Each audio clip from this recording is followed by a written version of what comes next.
हम बुद्ध की शिक्षाओं को ठीक से रखने में सफल नहीं हुए हैं। जैसे बुद्ध को बोधि प्राप्त हुई आज से 2565 वर्ष पूर्व। उसको कहा जाता है कि बैसाखी की पूर्णिमा को बुद्ध गया में बुद्ध को बोधि प्राप्त हुई। अब सवाल ये खड़ा होता है कि बुद्ध को जो बोधि प्राप्त हुई वो थी क्या? बुद्ध को जो ज्ञान प्राप्त हुआ वो क्या था?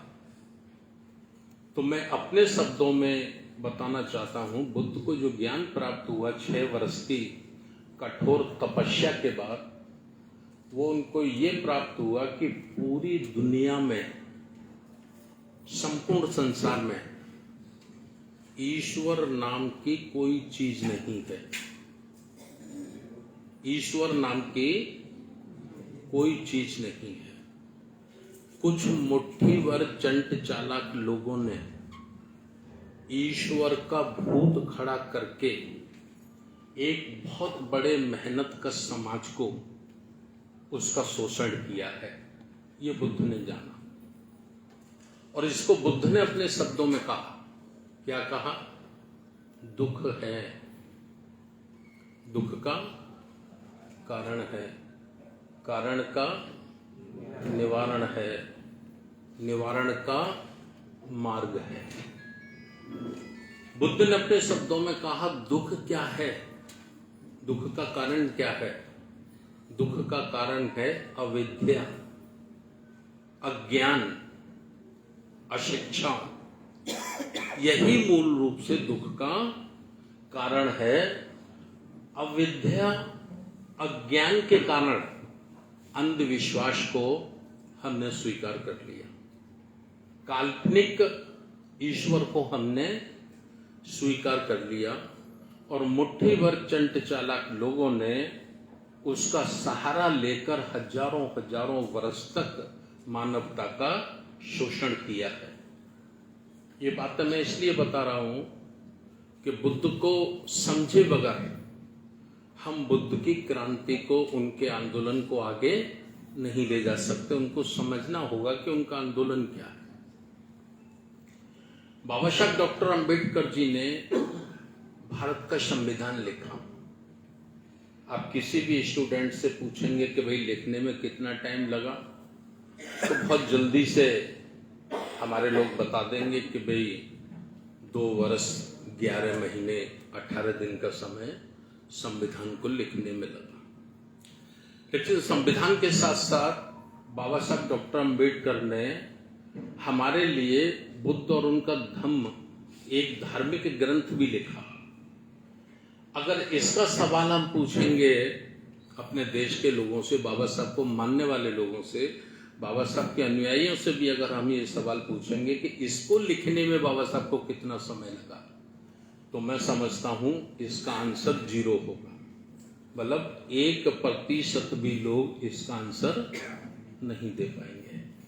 मैं आपको बताना चाहता हूं कि बुद्ध और उनका धम्म लिखने में बाबा साहब डॉक्टर अंबेडकर को 5 वर्ष से भी ज्यादा का समय लगा।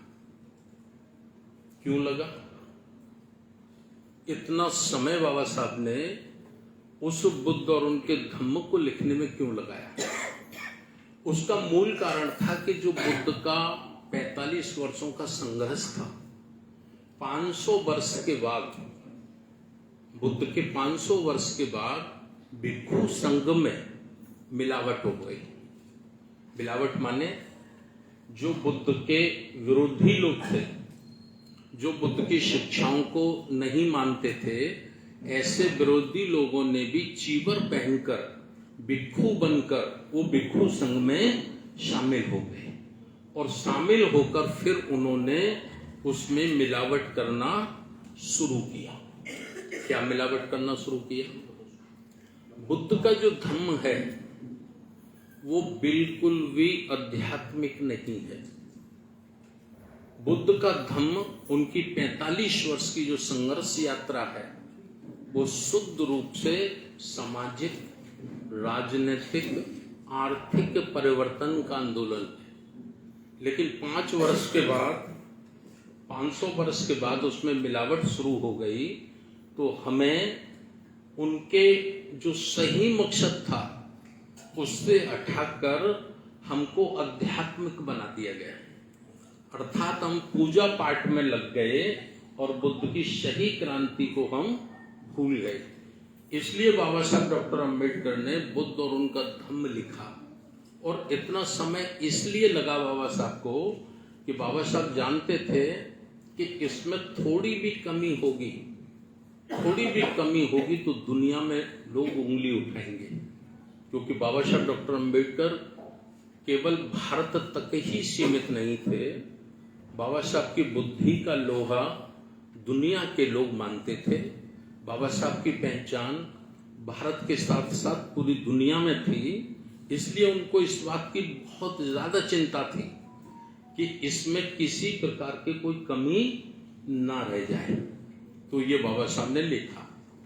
बुद्ध और उनके धम्म को जब हम पढ़ते हैं तो हम इस नतीजे पर पहुंचते हैं कि बुद्ध का आंदोलन गैर बराबरी के खिलाफ था, अंधविश्वास के खिलाफ था, वर्ण व्यवस्था के खिलाफ था, जातिवाद के खिलाफ था, और जो ईश्वरवादी व्यवस्था थी उसके विरुद्ध था।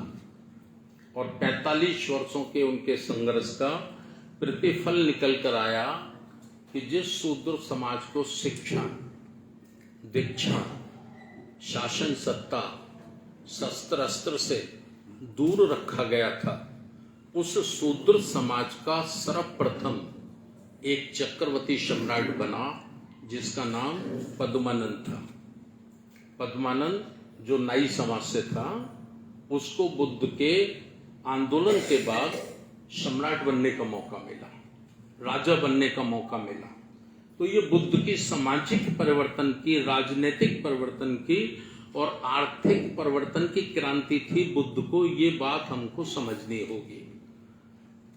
पद्मानंद का भतीजा था चंद्रगुप्त मौर्य, चंद्रगुप्त मौर्य से बिंदुसार, बिंदुसार से अशोक सम्राट, और हम ऐसी पावन धरती पर आज बैठकर आपके बीच में बात कर रहे हैं कि अशोक को अशोक चंडाल कहा जाता था। क्या कहा जाता था? अशोक चंडाल। लेकिन ये धरती उड़ीसा की धरती है कि इस धरती पे जब कलिंग की युद्ध हुआ और उस युद्ध के बाद अशोक सम्राट का हृदय परिवर्तन हुआ। अशोक सम्राट का हृदय परिवर्तन करने वाली ये भूमि है उड़ीसा, जिसने अशोक चंडाल को, अशोक चंडाल से धम्म प्रिय अशोक बनाने का काम किया है।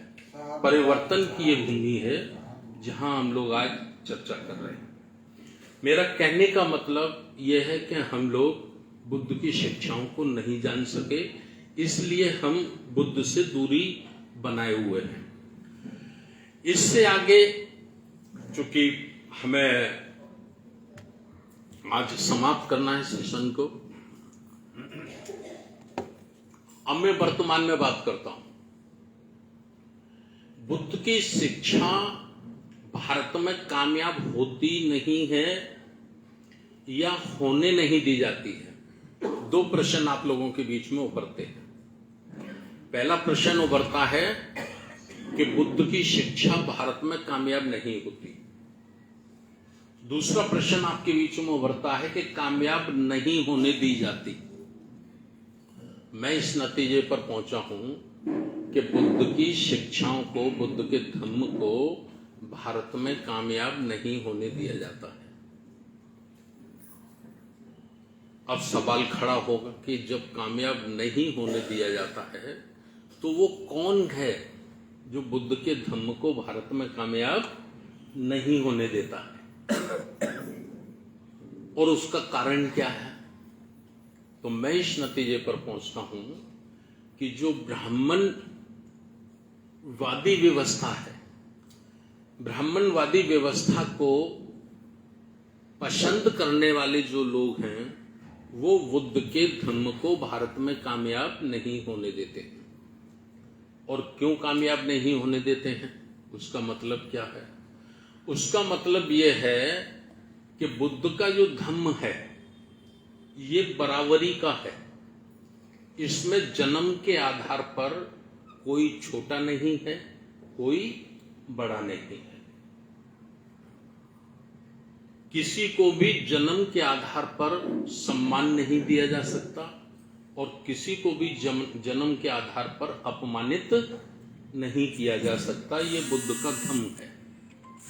और वह व्यक्ति जो जन्म के आधार पर सर्वश्रेष्ठ है, जन्म के आधार पर ही पूजनीय है, वह व्यक्ति अपनी प्रतिष्ठा को खत्म करना नहीं चाहता। इसलिए उसकी ये कोशिश होती है कि चाहे जो कुछ करना पड़े, लेकिन उसको ब्राह्मणवादी संस्कृति को कमजोर नहीं होने देना चाहिए। यदि बुद्ध की संस्कृति कामयाब होगी, बुद्ध की विचारधारा कामयाब होगी, तो समान रूप से उसको भी खड़ा होना होगा। समाज में पूजनीय बनने के लिए या समाज में सर्वश्रेष्ठ बनने के लिए उसको नैतिक बनना होगा, उसको चरित्रवान बनना होगा। और यदि अगर वो नैतिक और चरित्रवान नहीं होगा तो समाज में उसको इज्जत मिलने वाली नहीं है, सम्मान मिलने वाला नहीं है।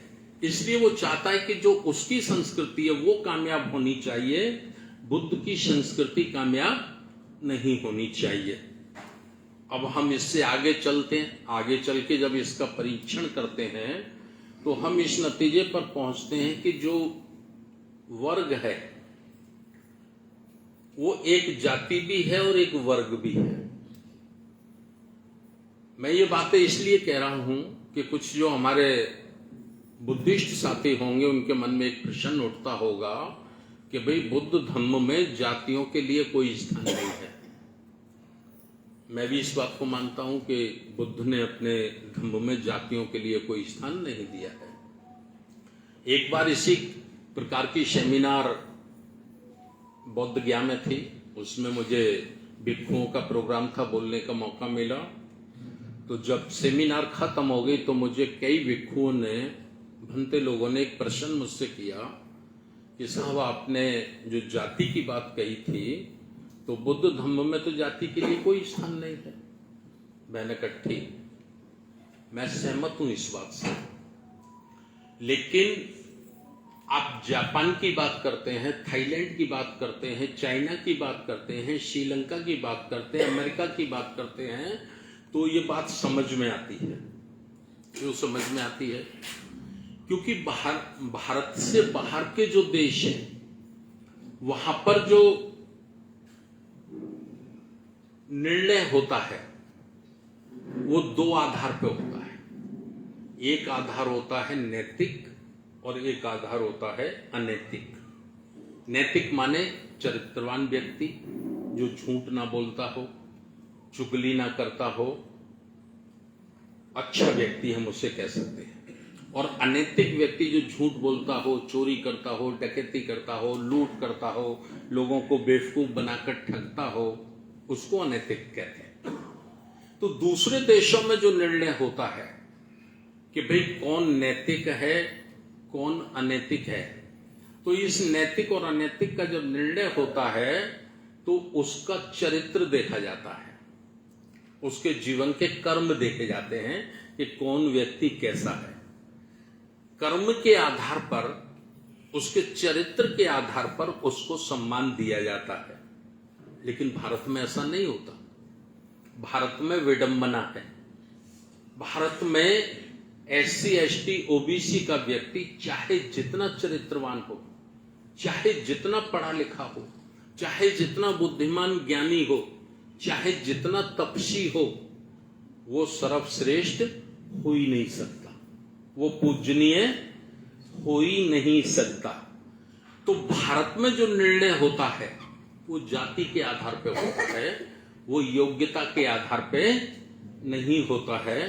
इसलिए हमें भारत में अगर बुद्धिज्म लाना है तो बुद्धिज्म को लाने से पहले हमको बाबा साहब डॉक्टर अंबेडकर को समझना होगा।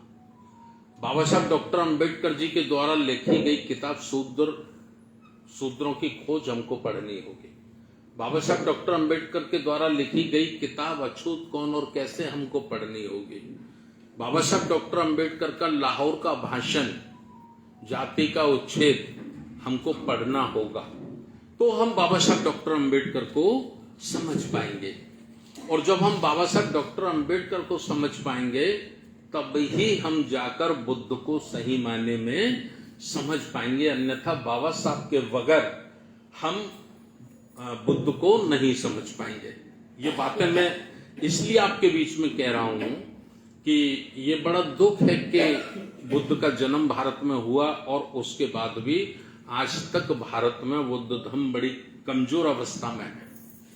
तो ये मूल रूप से जो हमारे देश की व्यवस्था है वर्तमान परिवेश में मैं आपसे चर्चा करना चाहता हूं।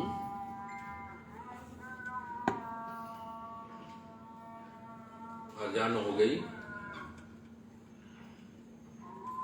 आज हमारे देश में जो संघर्ष है वो दो विचारधाराओं का संघर्ष है, राजनीतिक संघर्ष नहीं है, ये मैं आपको अवगत कराना चाहता हूं। सत्ता का संघर्ष नहीं है, सत्ता माध्यम है।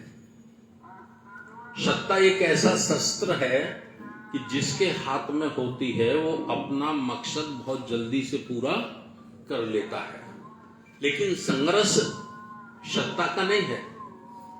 संघर्ष दो विचारधाराओं का है।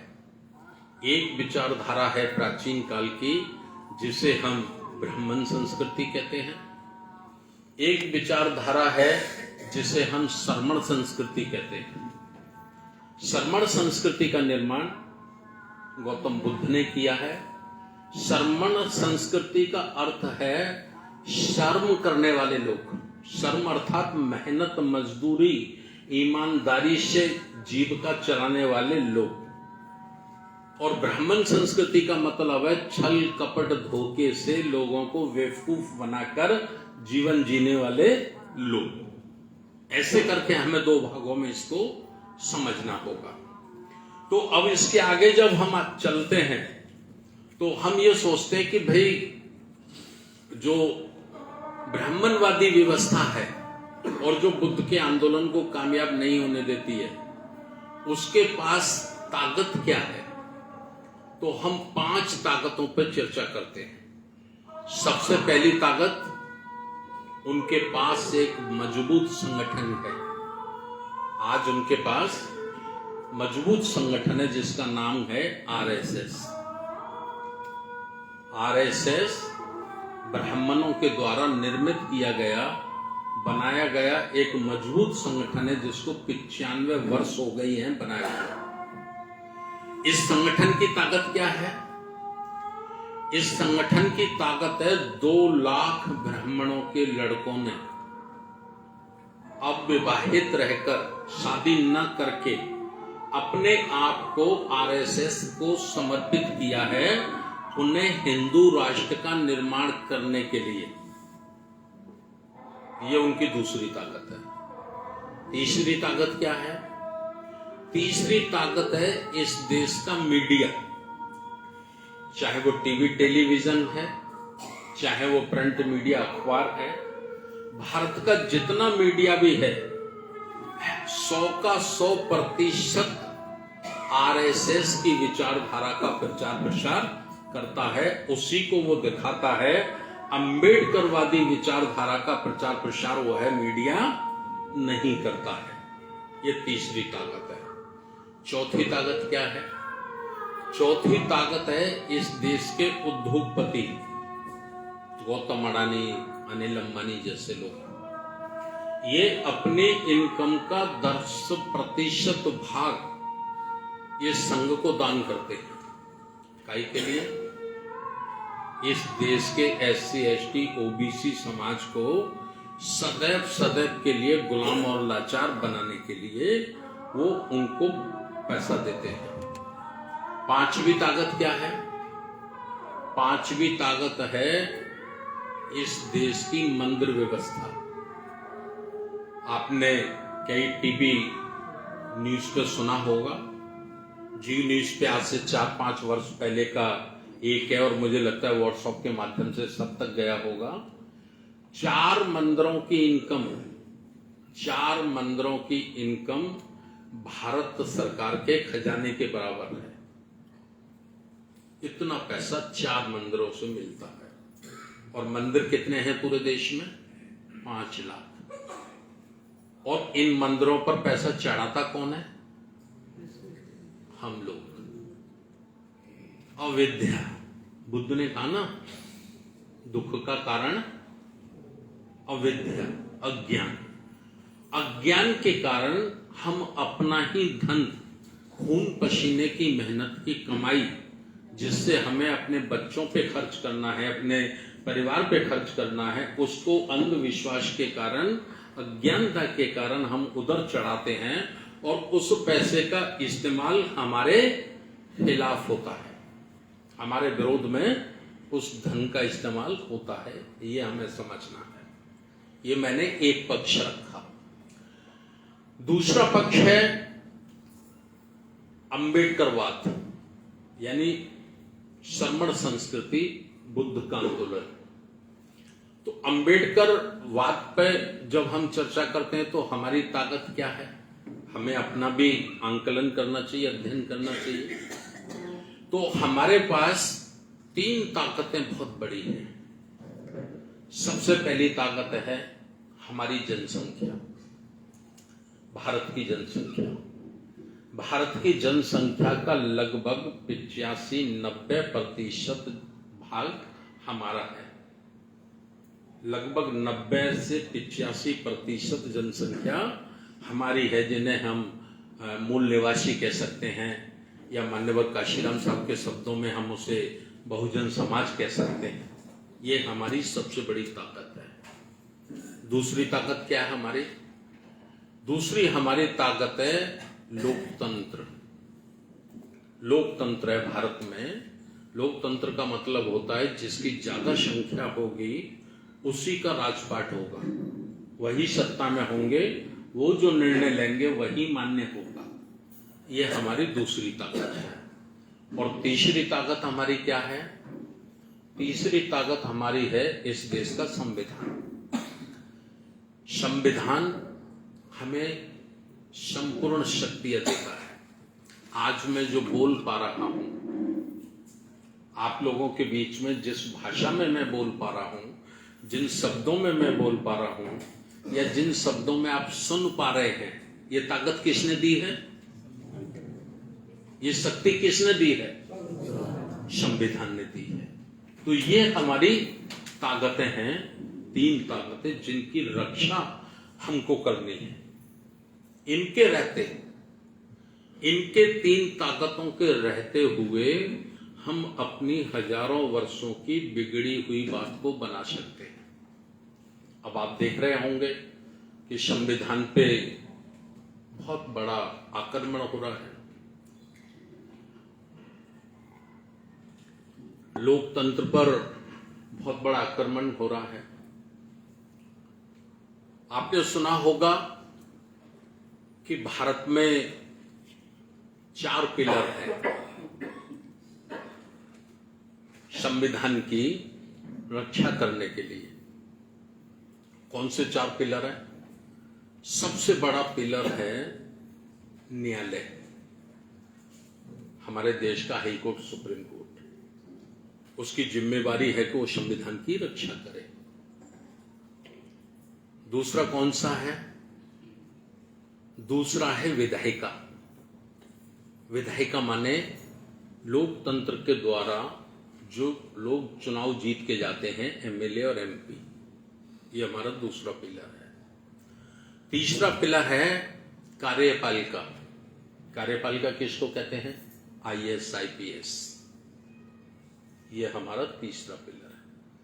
चौथा पिलर किसे कहते हैं? मीडिया। ये संवैधानिक नहीं है, लेकिन इसको भी मानते हैं कि भाई देश के संविधान के लिए 4 पिलर हैं जो संविधान की रक्षा करते हैं। मीडिया की ड्यूटी होती है पब्लिक की बात, उस देश के नागरिकों की बात वो सरकार तक पहुंचाए, और सरकार की बात लोगों तक पहुंचाए, ये मीडिया की ड्यूटी होती है। पिछले 50 वर्षों से संविधान को कमजोर करने की कोशिशें हो रही हैं। ये बात कोई और सोचे या ना सोचे, कोई दूसरा व्यक्ति इन बातों पे चर्चा करे या ना करे, लेकिन बाबा साहब डॉक्टर अंबेडकर के बेटों को इस बात पे चर्चा करनी पड़ेगी। पिछले 50 वर्षों से संविधान पे चोट हो रही है। क्या चोट हो रही है? संविधान को खत्म करना चाहते हैं। संविधान को खत्म करने का मतलब है लोकतंत्र को खत्म करना, न्यायपालिका को खत्म करना, विधायिका को खत्म करना, कार्यपालिका को खत्म करना। तो इसके लिए साजिश क्या हो रही है? साजिश ये हो रही है कि कैसे कैसे करके भी इस सिस्टम को, जो डेमोक्रेटिक सिस्टम है, जो संवैधानिक सिस्टम है, इसको खत्म किया जाए। तो कैसे किया जाए, इसके लिए जो एक बड़ी साजिश है वो क्या है? इस साजिश पे हमको ध्यान देना होगा। ये साजिश है इसको बदनाम करने की। लोकतंत्र को बदनाम करो। तो लोकतंत्र कैसे बदनाम होगा? लोकतंत्र से जो लोग चुनकर जाते हैं, विधायक, सांसद, मंत्री बनते हैं, उनको भ्रष्ट करो, करेक्ट बनाओ उन्हें। जो कार्यपालिका है उनको करेक्ट बनाओ, उनको भ्रष्ट करो। इसीलिए आज देखते होंगे आप 73 वर्ष की आजादी में अगर आप सवाल पूछें, पब्लिक के बीच में जाके सवाल पूछें कि हमारे देश के जो नेता हैं वो ईमानदार हैं कि बेईमान, तो पब्लिक में से आवाज आएगी बेईमान।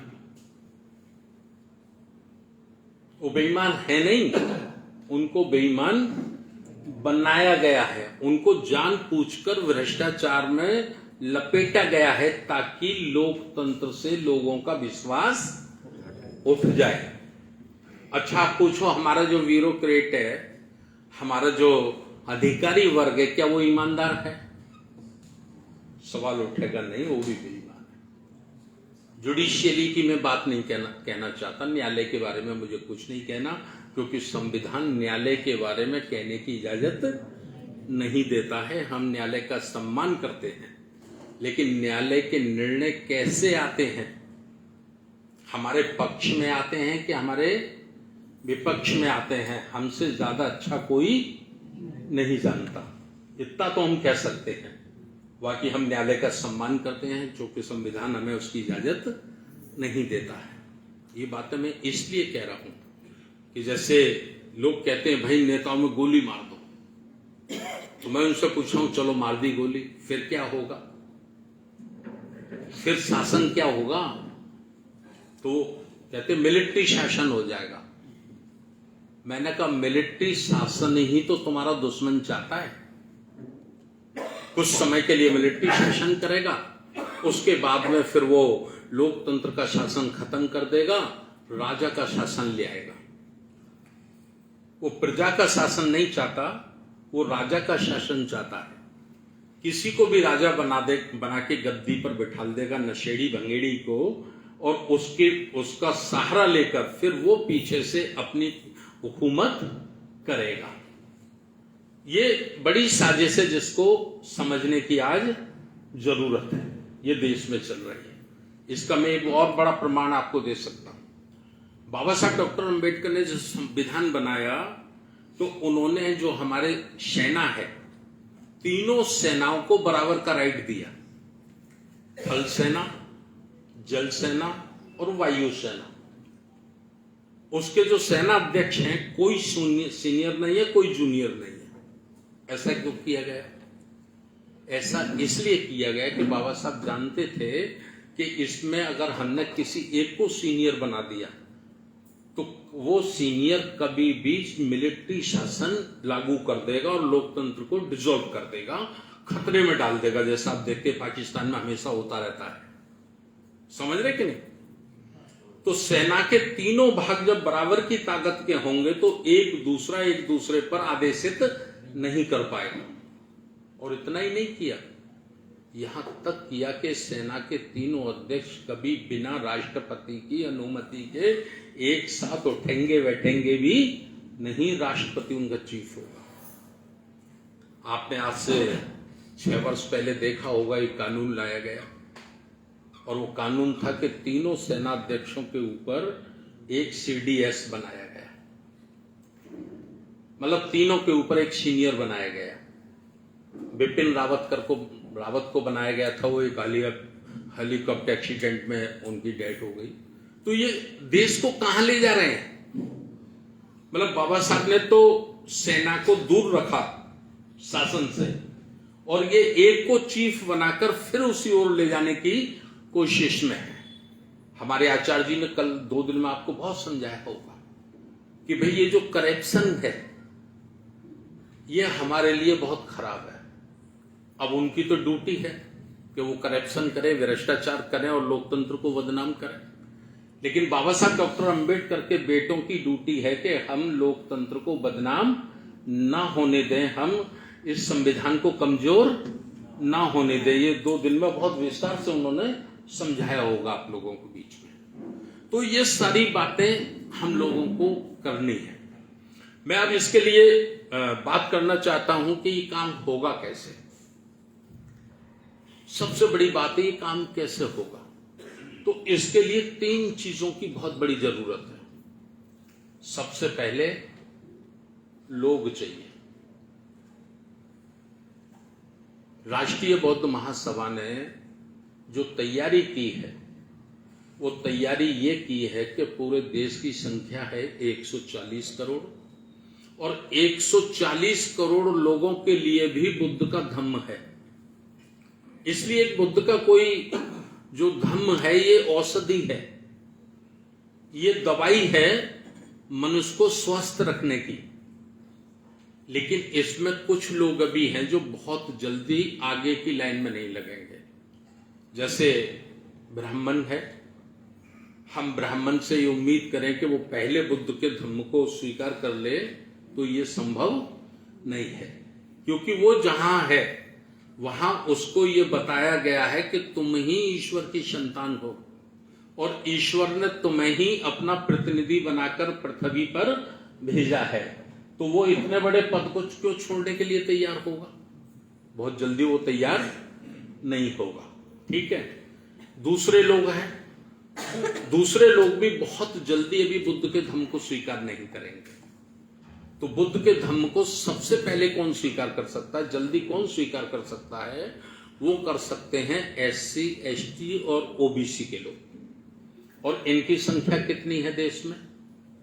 लगभग 100 करोड़। 140 करोड़ में से 100 करोड़ लोगों, 100 करोड़ की जनसंख्या है SC, ST, OBC की। और मैं बड़ी जिम्मेदारी से कहता हूं, बड़ी ताकत से कहता हूं, पूरे भरोसे के साथ कहता हूं कि ये 100 करोड़ लोग न कभी हिंदू थे, ना हिंदू हैं, और ना ही दुनिया का कोई ग्रंथ इन्हें हिंदू साबित कर सकता है। बाबा साहब डॉक्टर अंबेडकर के शब्दों में ये हिंदुओं के षड्यंत्र का शिकार हैं, ये उनके सेवक हैं, उनके दास हैं, ये हिंदू नहीं है। ये बात समझनी होगी। यदि हम इस देश के बहुजन समाज के लोगों को, SC, ST, OBC के लोगों को ये शब्द बताने में सफल हो जाएं, हमें उन्हें ये समझाने में कामयाबी मिल जाए कि आप ना हिंदू थे, ना हिंदू हैं, और ना दुनिया की कोई ताकत आपको हिंदू साबित कर सकती है, तो ये काम बहुत जल्दी बन सकता है। आदिवासी तो नहीं मानते, आदिवासी तो आज भी चैलेंज करते हैं। हमारे झारखंड के जो वर्तमान मुख्यमंत्री हैं उन्होंने भी 3 महीने पहले स्टेटमेंट दिया कि आदिवासी हिंदू नहीं है। मध्य प्रदेश के न्यायालय ने भी कई बार, जबलपुर के आपके हाईकोर्ट का निर्णय है कि आदिवासी हिंदू नहीं है। तो ये बात हमको करनी है। 100 करोड़ लोगों को पहली लाइन में लगा के तैयार करना है। तो 100 करोड़ लोगों को लगा के तैयार करना है, तो तैयार कौन करेगा? तो तैयार करेगा इस देश का अम्बेडकरवादी। बाबा साहब डॉक्टर अम्बेडकर को मानने वाले लोग वही तैयार करेंगे। वो क्यों तैयार करेंगे? क्योंकि उनकी समझ में बात आ गई है, वो बात को समझ गए हैं। अब जो बात को समझ जाएगा वही तो समझाने का काम करेगा। जो खुद नहीं समझेगा वो कैसे समझा सकता है? तो इसके लिए 3 चीजों की जरूरत है। एक तो लोग चाहिए, फुल टाइम।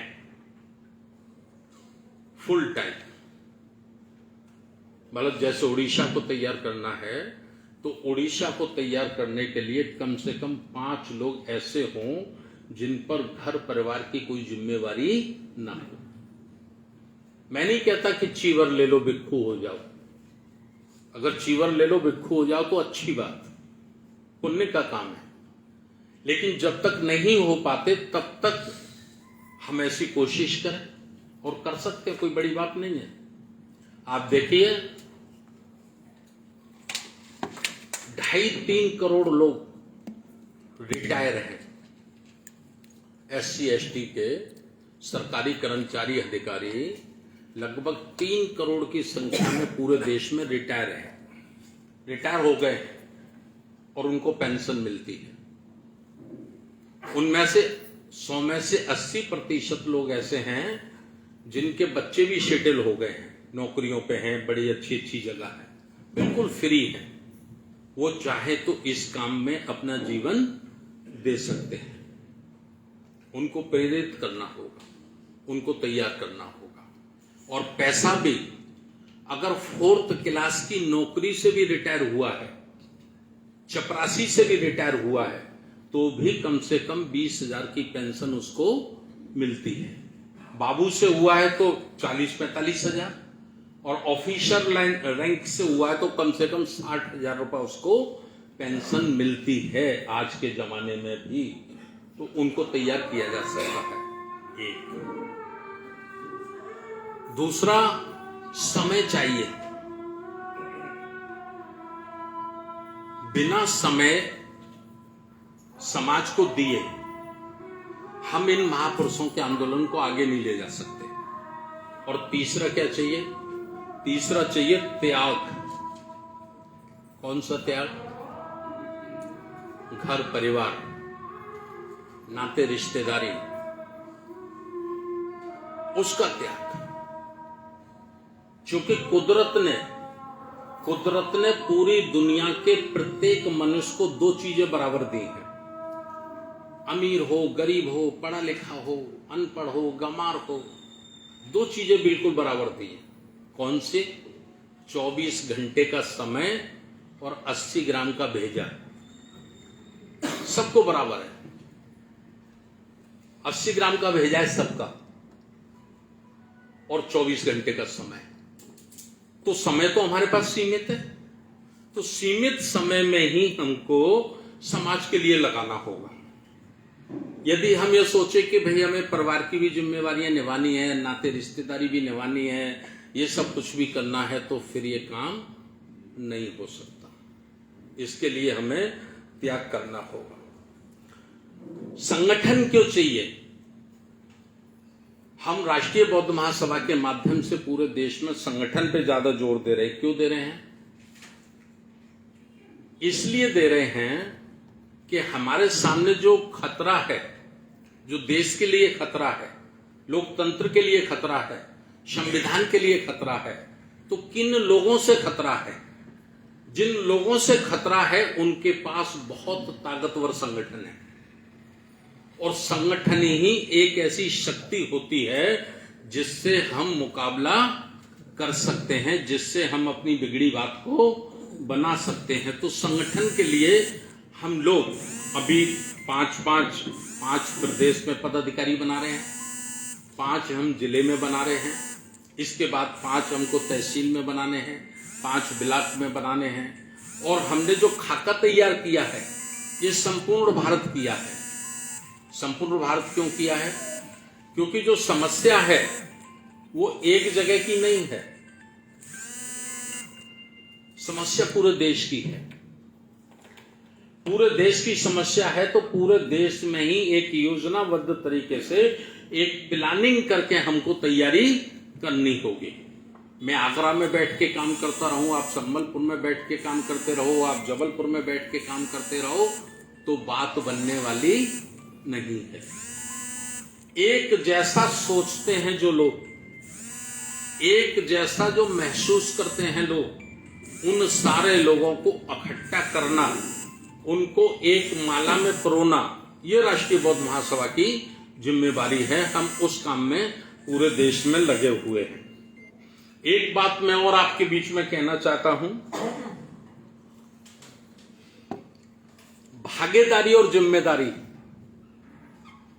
मतलब अधिकार तो हम जानते हैं, लेकिन जिम्मेदारी हम नहीं जानते। अधिकार कैसे जानते हैं? जैसे उड़ीसा है एग्जाम्पल, उड़ीसा में 1000 शेड्यूल कास्ट की पुलिस में भर्ती निकाली जाए।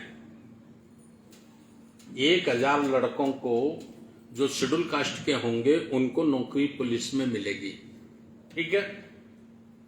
1000 वैकेंसी के लिए कितने आवेदन आएंगे? कितने लोग अप्लाई करेंगे? 10 लाख। कम से कम मान लो 1 लाख लोग अप्लाई करेंगे। क्यों करेंगे? क्योंकि उनको मालूम है कि ये मेरा हक है, ये रिजर्व सीट मेरा अधिकार है, ठीक। अप्लाई करने के साथ क्या करेंगे? दौड़ लगाएंगे। दौड़ लगाएंगे ना, माता पिता भी लगवाएंगे, बेटा दौड़ो, सीना तैयार करो, फिजिकल तैयार करो। करेंगे कि नहीं करेंगे? करेंगे ना। और इसके साथ साथ पैसे का भी इंतजाम करेंगे। खेत बेचो, मकान बेचो, घर बेचो, कर्जा लाओ, 10 लाख रुपए भी रखो, पता नहीं कहां पैसे से ही काम होगा ना। ऐसी भावना है ना। क्यों करते हैं? क्योंकि हमारा अधिकार है, ठीक। और कोई जाति उसमें सामने नहीं आती। शेड्यूल कास्ट में जितनी जातियां हैं सब एक साथ खड़ी होती हैं। वाल्मीकि हो, कोली हो, रविदासी हो, सतनामी हो, चमार हो, महार हो, XYZ कुछ भी हो। जैसे उत्तर प्रदेश में 67 जातियां हैं शेड्यूल कास्ट में। मुझे उड़ीसा का तजुर्बा नहीं कितनी है, लेकिन 50 तो होंगी कम से कम, है 93। तो 93 जातियां भी एक साथ होंगी ना। कोई भेदभाव होगा उनमें? सारे लोग आवेदन करेंगे ना।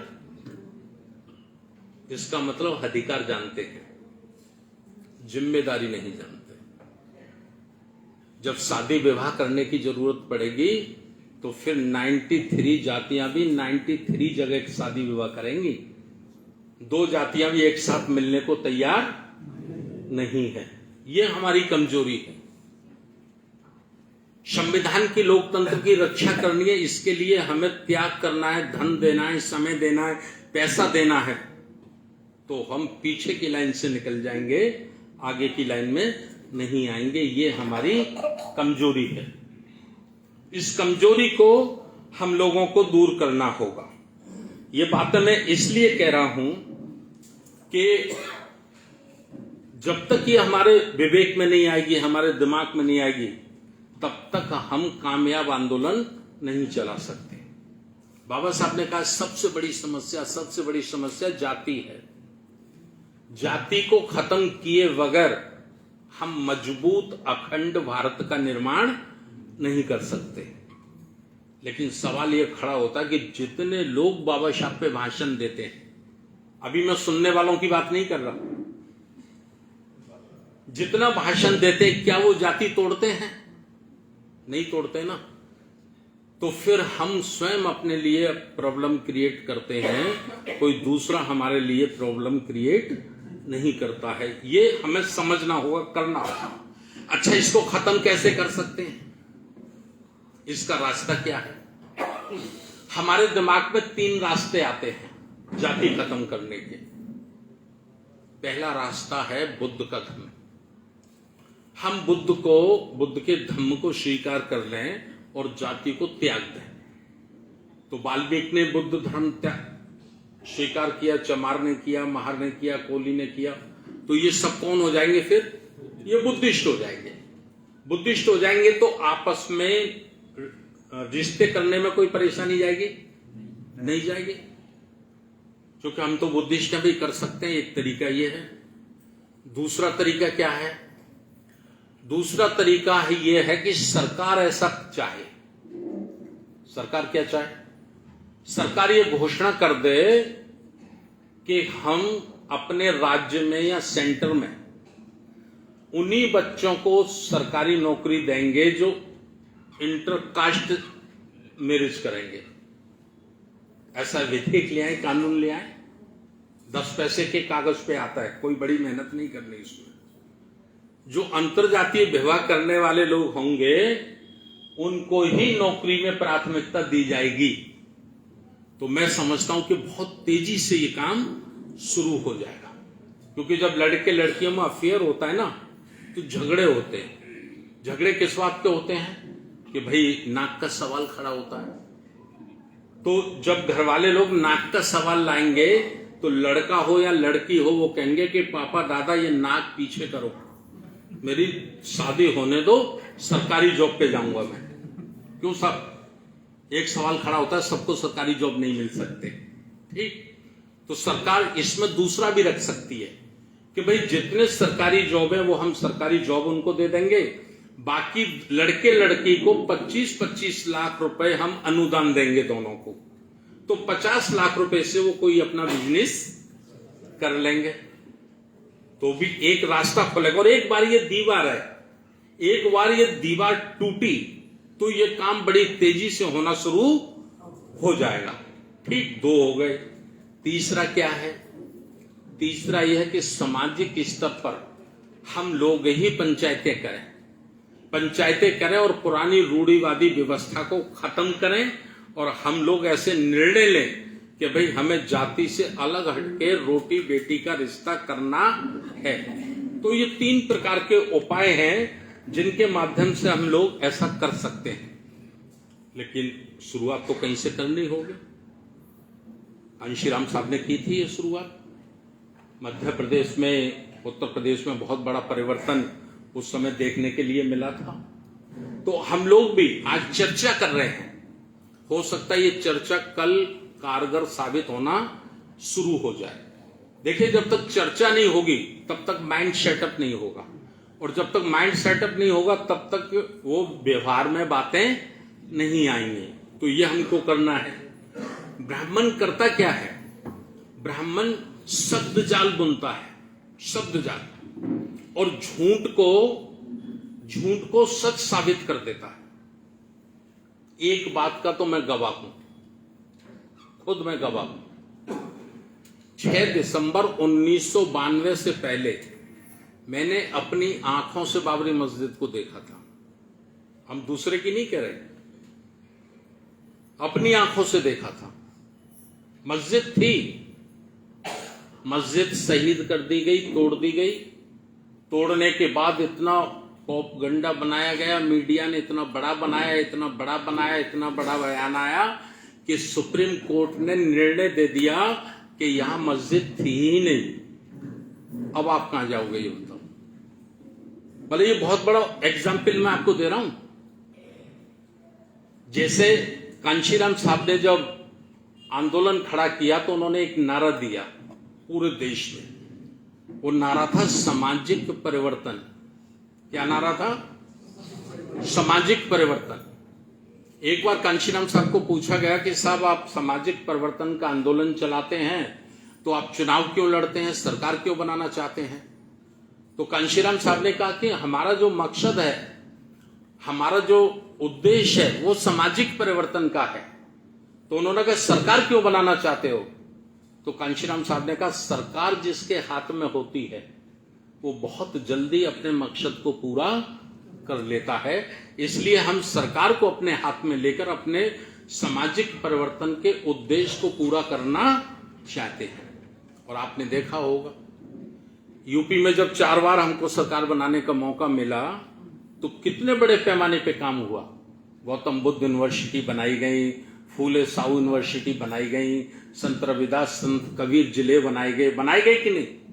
डॉक्टर अंबेडकर स्मारक कितना बड़ा लखनऊ में बनाए, कई दर्जनों बनाए। तो सत्ता एक माध्यम है अपने मकसद को पूरा करने के लिए, इस पे हमें काम करना है।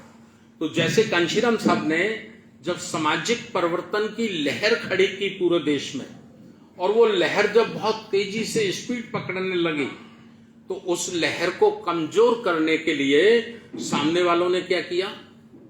वैसे ही नाम गढ़े। बीपी सिंह को खड़ा किया, बीपी सिंह को आगे लाए, और दूसरा नाम उन्होंने दिया सामाजिक न्याय। कांशीराम जी कौन सा आंदोलन चला रहे थे? सामाजिक परिवर्तन को कमजोर करने के लिए नया नाम कौन सा दिया गया? सामाजिक न्याय। ठीक। फिर आरएसएस को लगा कि हम लोग पीछे रह गए, तो आरएसएस ने भी नया नाम दिया। उसने कौन सा नया नाम दिया? समरसता। ठीक। और जब सामाजिक परिवर्तन का आंदोलन ठंडा पड़ गया, जैसे आज ठंडा है, आज कोई सामाजिक परिवर्तन के आंदोलन की चर्चा नहीं करता पूरे देश में, कहीं करता है कोई? अच्छा, जब सामाजिक परिवर्तन का आंदोलन ठंडा हो गया, तो आज कोई सामाजिक न्याय की बात करता है? कोई समरसता की बात करता है? नहीं करता। तो ये जो ब्राह्मणवादी व्यवस्था है, ये सबसे ज्यादा कंफ्यूज करती है, ये कंफ्यूज कर देती है, और हमारे लोग इसमें उलझ जाते हैं, कंफ्यूजन में। एक बार कांशीराम साहब ने बताया, एक कहानी सुनाई हमको पंजाब की, कि पंजाब के मुख्यमंत्री थे प्रताप सिंह कैरो। प्रताप सिंह कैरो मुख्यमंत्री थे, और वो उनकी कार से एक बिल्ली मर गई। कार से बिल्ली मर गई तो उन्होंने कार को वहीं रोक लिया, और सारे आईएएस अफसर वगैरह खड़े हो गए आके चारों तरफ। तो प्रताप सिंह कैरो जो वहां के मुख्यमंत्री थे, उन्होंने कहा बताओ ये बिल्ली कैसे मरी? तो किसी अफसर ने बोला साहब इधर से आ गई थी, किसी ने बोला साहब इधर दौड़ गई थी, किसी ने कुछ बताया, किसी ने कुछ बताया। प्रताप सिंह कैरो ने कहा नहीं, ये इसका मरने का कारण नहीं है। तो सारे अधिकारी बोले सर कैसे मरी? तो प्रताप सिंह कैरो ने कहा ये कंफ्यूजन में मरी, ये कंफ्यूज थी, ये फैसला ही नहीं ले सकी कि इसको जाना है या रुकना है। अगर ये दो फैसले ले लेती, या तो रुक जाती या तो दौड़ जाती, तो ये मरती नहीं। मैं समझता हूं यही दशा आज हमारे बहुजन समाज की पूरे देश में है। पूरा देश भी हमारा बड़े पैमाने पर आज कंफ्यूजन का शिकार है। क्या करना चाहिए, क्या करना चाहिए? नौकरियां खत्म हो रही हैं, सब प्राइवेट हो रहा है, सब निजीकरण हो रहा है, लेकिन करना क्या चाहिए? तो सारे के सारे लोग कंफ्यूज है। तो इस कंफ्यूजन को खत्म करने के लिए हमें साथियों काम कराना है। मैं अब अपनी बात को खत्म करने के लिए जा रहा हूं, ठीक है? 10-15 मिनट में खत्म कर दूंगा, आप लोगों को खाना खाना है। 3 विशेष बातें मैं रखना चाहता हूं आपके बीच में खत्म करने से पहले। जिस अंधविश्वासी व्यवस्था से हम लोग त्रस्त हैं, दुखी हैं, उसकी सबसे बड़ी ताकत क्या है?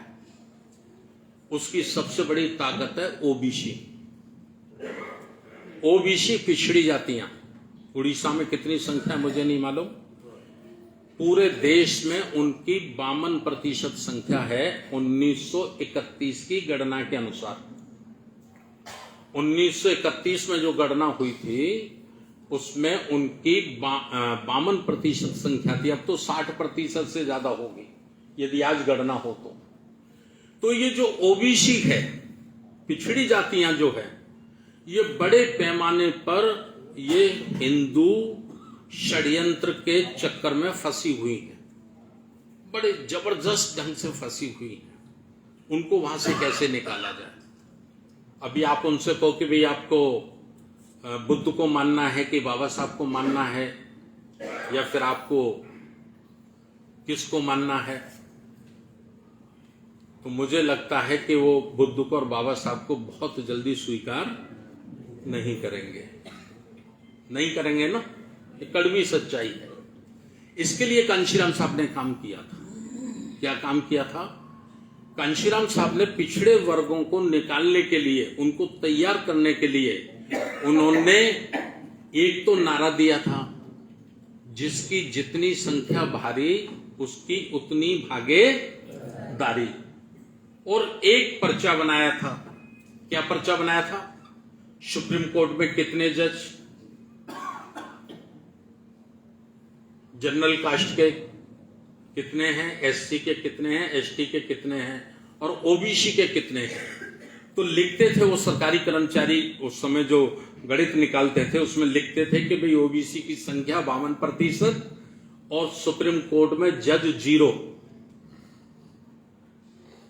कितने सेंट्रल गवर्नमेंट में सेक्रेटरी हैं जो सेंट्रल गवर्नमेंट को चलाते हैं, सीनियर आईएएस। तो एससी एसटी के तो 2-4 मिल जाते थे, एससी एसटी का तक खाता खुलता था, लेकिन ओबीसी 0। कितने विश्वविद्यालय हैं भारत में, उसमें प्रोफेसर कितने हैं? तो एससी एसटी के तो 2-4 मिल जाया करते थे, लेकिन ओबीसी 0। तो ये पर्चा वो अपने कैडर के माध्यम से, बामसिल्फ के माध्यम से उन ओबीसी के लोगों तक पहुंचाते थे और उनको कहते थे कि आपकी संख्या 52% है, लेकिन आप 0 हैं, आपके पास कोई राइट नहीं है। तो ऐसे करके उन्होंने जो टीचर तैयार किए उसके माध्यम से लोगों को खड़ा किया। ठीक है। दूसरा उन्होंने कहा मंडल आयोग लागू करो वरना कुर्सी खाली करो। इतना काही नहीं, उसके लिए साइकिल रैली, जीप यात्राएं, जनसभाएं, ये सब की। तो ओबीसी बड़ी तेजी से तैयार हुआ, बड़ी तेजी से तैयार हुआ और उसका नतीजा हुआ कि हमारी बहुजन समाज पार्टी को बिना ब्राह्मण, बिना बनिया, बिना ठाकुर के 14 राज्यों में, भारत के 14 राज्यों में सांसद और विधायक बनाने का मौका मिला। और भारत के सबसे बड़े राज्य उत्तर प्रदेश में एक बार नहीं 4-4 बार बहन जी को मुख्यमंत्री बनाने का मौका मिला। अभी ये काम थोड़ा रुक गया है, तो ये काम भी हमको आरबीएम के माध्यम से शुरू करना पड़ेगा। मैं ये सारी चर्चाएं आप लोगों के बीच में कर रहा हूं। दूसरा है हमारी बड़ी ताकत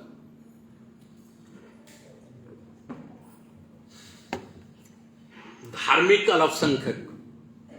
अब अगर हम बौद्ध बन रहे हैं आज, तो हमारा जो दर्जा आएगा वो अल्पसंख्यक में आएगा।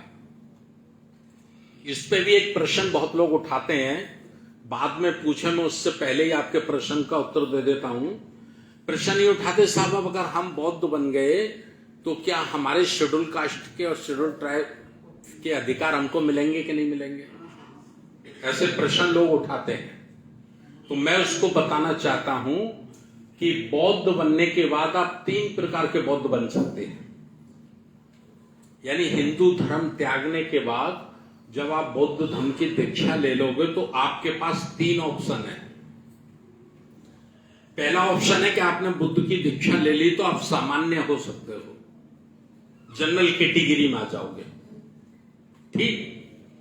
अब आपको लगा कि हमको सामान्य में नहीं रहना, हमको तो कुछ चाहिए, मांगने की आदत पड़ गई है ना। तो फिर 2 ऑप्शन बचते हैं। आप चाहो तो अल्पसंख्यक में अपना रजिस्ट्रेशन करा सकते हो। तो जो अल्पसंख्यक वर्ग को सुविधाएं हैं भारत में, वो सुविधाएं आपको भी मिलना शुरू हो जाएंगी। अगर आप अल्पसंख्यक से सहमत नहीं हो, जहां थे वहीं रहना चाहते हो, समझ गए कि नहीं, जहां थे वहीं रहना चाहते हो बुद्ध बनने के बाद भी, तो फिर आपको अपना प्रमाण पत्र बनवाना होगा तहसील से। एसडीएम बनाता है, कहीं तहसील बनाती है, हमारे उत्तर प्रदेश में तहसीलदार बनाता है, एसडीएम बनाता है। उसको कहते हैं नव बौद्ध। बौद्ध भी लिखा जाएगा और आपकी जाति भी लिखी जाएगी, इसमें जाति साथ चलेगी।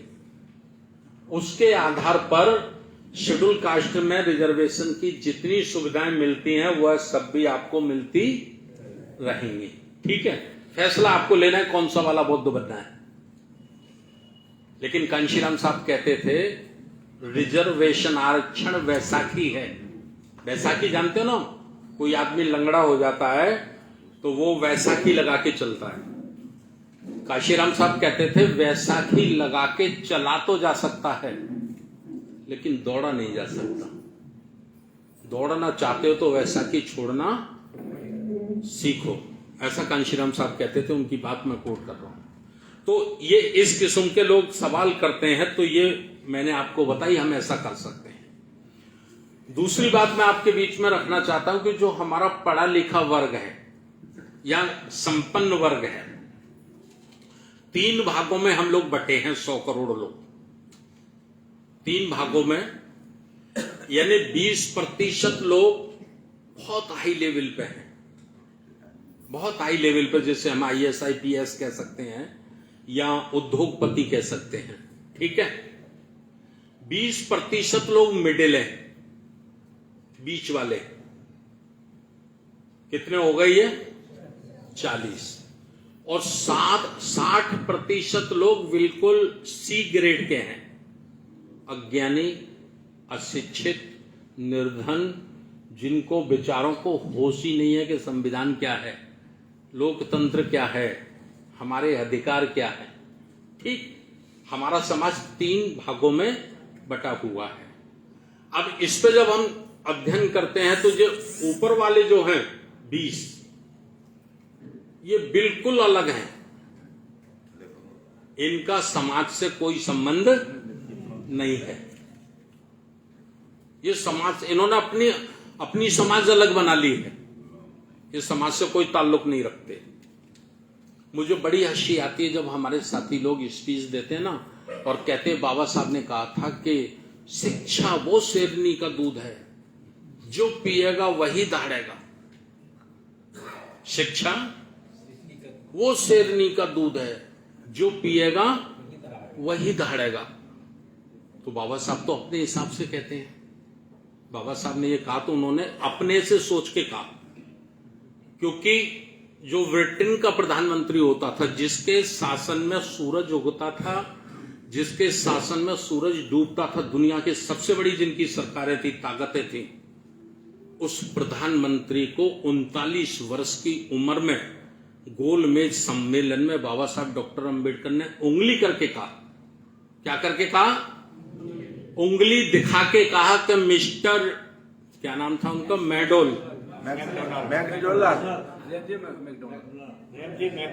Ramsay McDowell, mister Ramsay McDowell, जो गांधी के लोगों ने मेरे साथ किया है, मेरे समाज के साथ किया है, तुमने भी 150 वर्षों में कोई न्याय हमारे साथ नहीं किया है।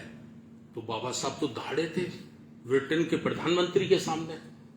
तो उनको लगा कि भाई जब मेरे लोग भी शिक्षित हो जाएंगे तो ये भी ऐसे धाड़ेंगे। लेकिन आज देखो, आज की वाकई सच्चाई, 10 सेकंड के लिए आप साइलेंट हो जाओ और निष्पक्ष हो जाओ, किसी का पक्ष मत लेना, निष्पक्ष होना। हमारे जितने पढ़े लिखे लोग हैं, मतलब पढ़े लिखे लोग का मतलब IAS IPS कह सकता हूं मैं, सबसे बड़ा एग्जाम वही है ना, क्यों सब वही है ना, IAS IPS। अच्छा, आज ये दहाड़ते हैं कि चाटते हैं? नहीं, बड़ा सवाल है। अपने मालिक के तलवे चाटते हैं कि नहीं चाटते हैं, या दहाड़ते हैं? मतलब उनसे अच्छा तो जो रक्षा चलाता है ना, सब्जी बेचता है, अगर उसको थोड़ा भी स्वाभिमान का ज्ञान हो गया है तो वो कम से कम दरोगा पे तो धाड़ देता है। भाई कलेक्टर तक नहीं पहुंच पाता तो दरोगा पे तो धाड़ देता है। गलत कर रहा हूं मैं? ये विडंबना है, ये दुख है। उनके भी जमीर को हमें झकझोरना होगा, समाज को तैयार करके। तो इस हिसाब से हम लोगों को ये काम करना है। जो पढ़ा लिखा वर्ग है, जिसकी मैं खास बात कहना चाहता था, वो सुखद आंदोलन चलाना चाहता है। सुखद आंदोलन जानते हैं आप लोग? सुख में बैठकर, मतलब आंदोलन चलना चाहिए। बाबा साहब का मूवमेंट चलना चाहिए, साउ फूले का मूवमेंट चलना चाहिए, बुद्ध का मूवमेंट चलना चाहिए, और ये ब्राह्मणवादी व्यवस्था खत्म होनी चाहिए, समानता आनी चाहिए। ये चाहता है ना। लेकिन कैसे आए? घर में बैठ के, AC में बैठो, धूप में ना जाना पड़े, गर्मी में ना चलना पड़े, घर ना छोड़ना पड़े, पॉकेट से पैसे ना देने पड़े, आंदोलन चल जाए। समझ गए नहीं? मैं इसको कहता हूं सुखद आंदोलन। सुखद आंदोलन चलाना चाहते हैं और आज तक कोई सुखद आंदोलन संसार में कहीं नहीं चला।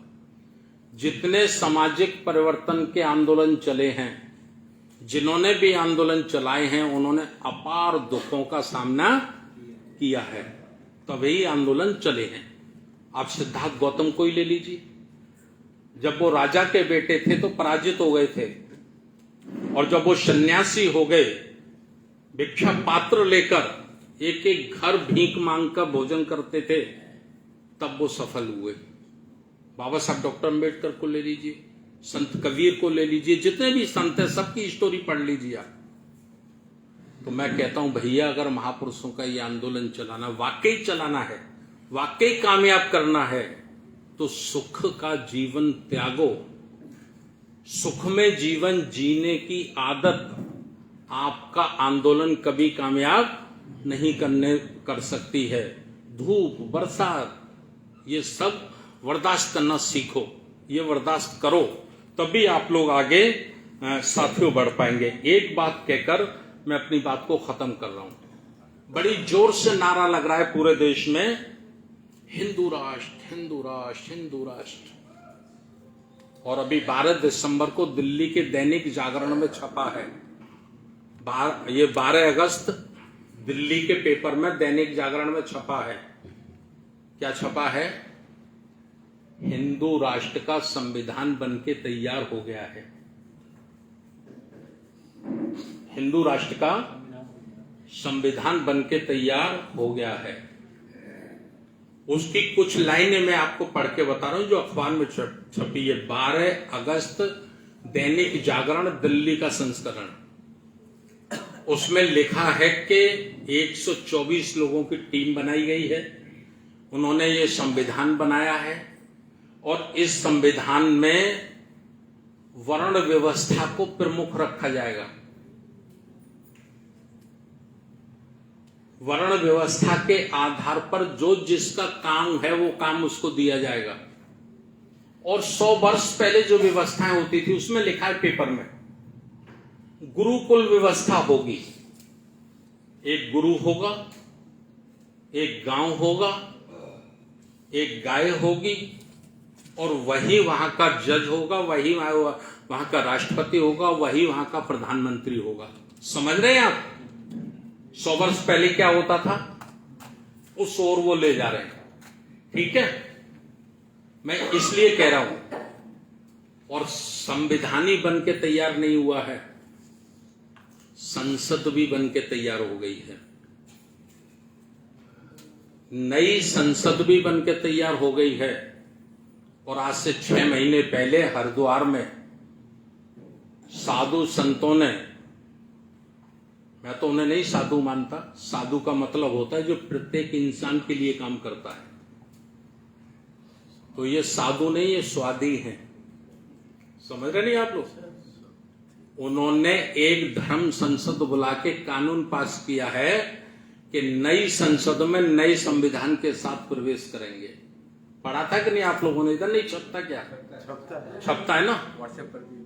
मैं ये बात इसलिए कह रहा हूं कि ये गंभीर प्रश्न है, और इस प्रश्न पर अगर बाबा साहब डॉक्टर अम्बेडकर की औलादों ने अपनी आंखें नहीं खोली तो वो दिन दूर नहीं है जो हमारे दादा परदादा के लिए था।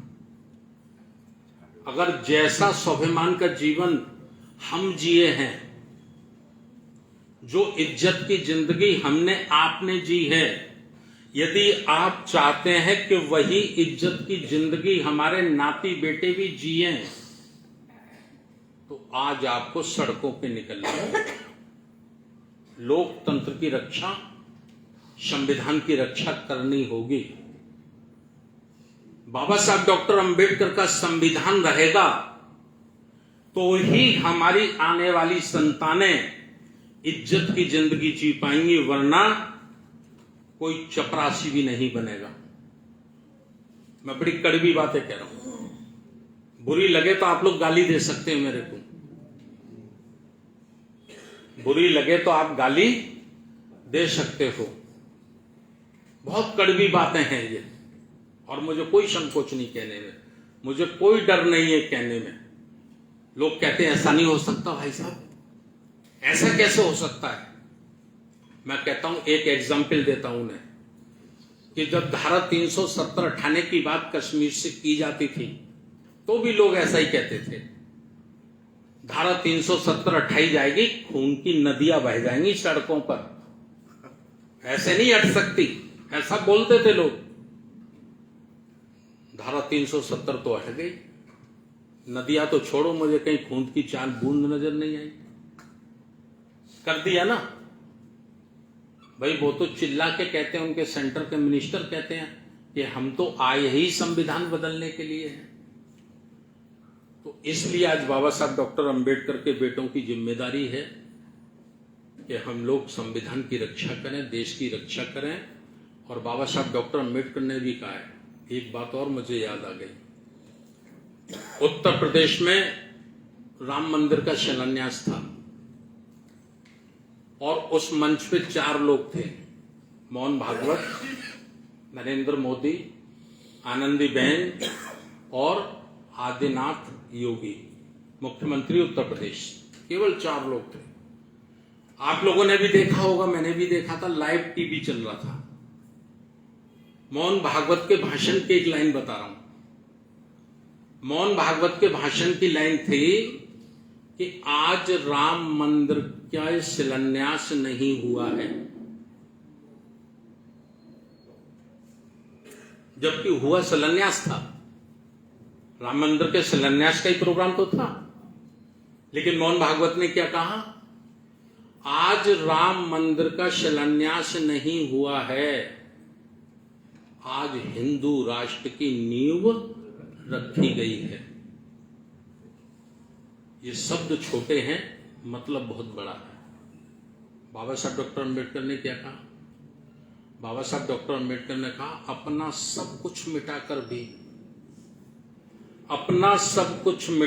भी कभी इस देश को हिंदू राष्ट्र मत बनने देना। यही कहा ना बाबा साहब ने।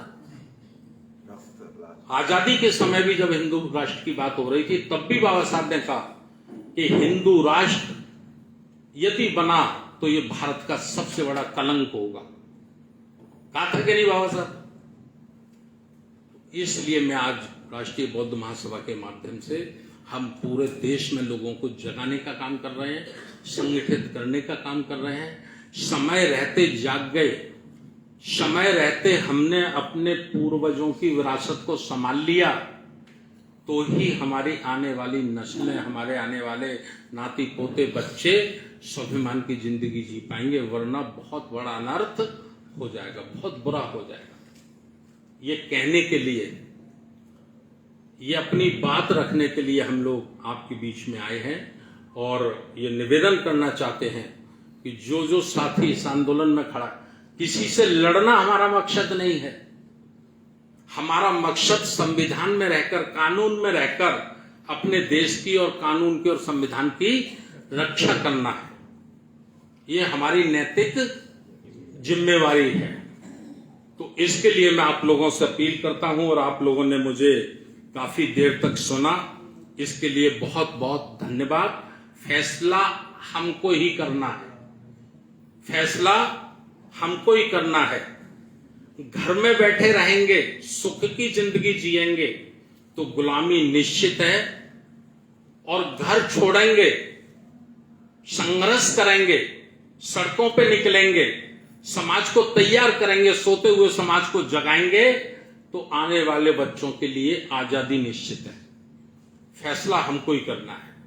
गुलामी की जिंदगी जीना है तो मस्त रहिए, खाइए पिए सोइए, और अगर आजादी की जिंदगी जीना है और अपने बच्चों के लिए भी, आने वाली नस्लों के लिए भी आजादी चाहिए, देश आजाद चाहिए, तो फिर हमें सोचना होगा और घरों से निकलना होगा।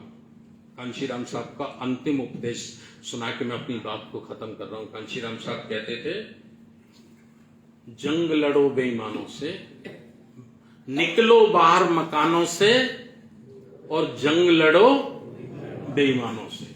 पूरा देश बेईमानों के शिकंजे में है। पूरे देश पे उन्होंने कब्जा कर लिया है। हम संविधान संविधान कहते हैं, संविधान हमारा, संविधान हमारा, हमारे बाबा साहब ने संविधान बनाया। हम तो संविधान के करीब भी नहीं है। पूरे संविधान पर गांव के सरपंच से लेकर राष्ट्रपति भवन तक संविधान पे चारों तरफ से कब्जा कर लिया गया है। कर लिया है कि नहीं? तो उसको, संविधान को सही मायने में हमारे हाथों में होना चाहिए, इस देश के बहुजनों के हाथों में होना चाहिए। ये कोशिश करने के लिए हम लोगों को जाति को तोड़ना होगा, समाज को जोड़ना होगा, और सुख की जो आदत पड़ गई है, एसी कूलर की जो आदत पड़ गई है, इन आदतों को हमें त्यागना होगा और समाज को तैयार करना होगा। आपने मेरी बात को ध्यान से सुना, बहुत बहुत धन्यवाद। लुम्बिनी में हमारा प्रोग्राम है 12 अक्टूबर से 16 अक्टूबर का लुम्बिनी। आप लोगों से निवेदन है, आप लोग जरूर लुम्बिनी आए और ये प्रोग्राम देखें जहां बुद्ध का जन्म हुआ था। बहुत बहुत धन्यवाद। नमो बुद्धाय, जय भारत। 12 अक्टूबर से 16 अक्टूबर। ये बंद करो सर। नेपाल में है, नेपाल में।